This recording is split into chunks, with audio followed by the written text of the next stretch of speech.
आज मैं बात कर रही हूं लॉरा मैक्रोल की।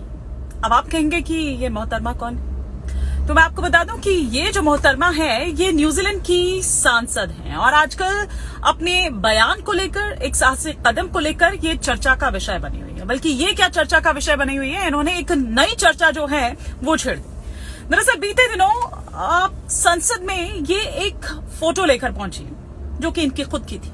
न्यूड फोटो ये दिखाती हैं और एक पल के लिए पूरा सदन जो है वो शांत हो जाता है। उन्हें समझ नहीं आता है कि ये लॉरा को क्या हुआ है, ये क्यों अपनी न्यूड फोटो लिए सदन में आ गई हैं और उसको दिखा रही हैं। लेकिन उन्होंने कहा कि ठहरिए, हाँ ये मैं ही हूं, लेकिन ये मेरी असली फोटो नहीं है, बल्कि ये एआई जनरेटेड, ये डीप फेक है, ये एआई ने बनाई है। लेकिन ये इतनी रियल है कि कोई भी एक पल के लिए धोखा खा जाएगा, जैसा कि वहां पर बैठे जो तमाम सांसद हैं वो धोखा खा गए थे। और उन्होंने कहा कि ये बहुत खतरनाक है, न केवल खतरनाक है बल्कि ये डरावना है, ये अपमानजनक है। और ये ध्यान रहे कि ये इसके जरिए बिना अनुमति के कोई भी लड़की जो हो या कोई भी महिला हो वो डीप फेक का या इस तरह की जो बनाई हुई फोटो है उसका शिकार नहीं होनी चाहिए। ये सीधा सीधा शोषण में आता है, ये डिजिटल शोषण है।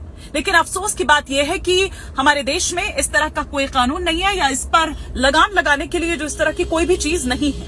लेकिन वहीं दूसरी तरफ अगर हम देखें तो आप ये देखिए कि कितनी आराम से, बड़े ही आराम से एआई के जरिए एक महिला की जो छवि है उसको धूमिल करने की जो कोशिश है वो दरअसल की जाती है। और इसी ओर इशारा करती हुई नजर आई लॉरा, और मैं तो उनको बधाई देती हूं कि उन्होंने इस तरह का जो मुद्दा है वो उन्होंने उठाया।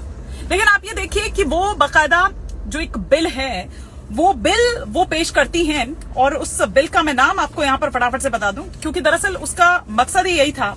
ये deep fake digital harm and exploitation bill था, जिसका मतलब ये था कि किसी भी तरह का कोई डीप फेक अश्लील कंटेंट जो है वो बनाना या फिर उसको शेयर करना वो इस कैटेगरी में आना चाहिए और इसको पूरी तरह से इस पर रोक लगनी चाहिए।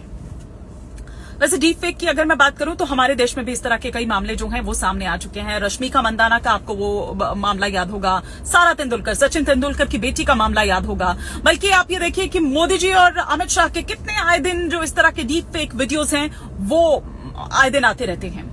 अमिताभ बच्चन और अनिल कपूर को तो बाकायदा कोर्ट जाना पड़ा था कि उनके आवाज का गलत इस्तेमाल किया जा रहा है, किस तरीके से उनकी आवाज को डब करके या उनकी आवाज बनाकर इस तरह से पैसे वसूल किए जा रहे हैं। बल्कि नोएडा में एक मामला सामने आता है, एक छात्रा की अश्लील फोटो बनाकर उसको ब्लैकमेल किया जाता है। जब मामला दर्ज होता है, जब मामला सामने तब आता है उसके बाद। तो आप ये देखिए कि ये बहुत